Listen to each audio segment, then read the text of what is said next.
कुछ भी हूँ, जो आपका खादम हूँ, आपका भाई हूँ। मदद ख़वातीन और हज़रात, साबिक़ सदर, मेहमानान ख़ुसूसी, बहुत बहुत शुक्रिया। दो कतार पंजाबी दे पेश करना।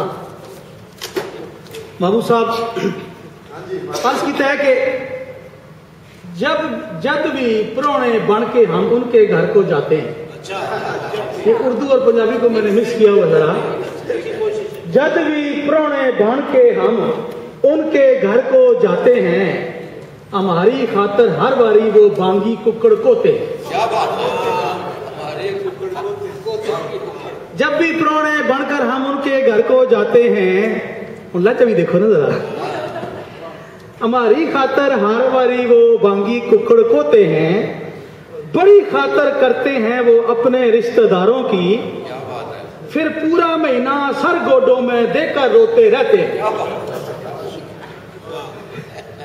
और एक और कथा है, जब भी मेरी माँ तेरा रिश्ता लेने जाती है, जब भी मेरी माँ तेरा रिश्ता लेने जाती है, तेरी गली की नुक्कड़ तू मुड़ के घर आ जाती है।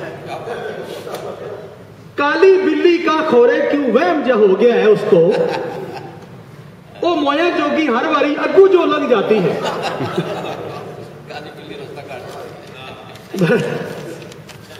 एक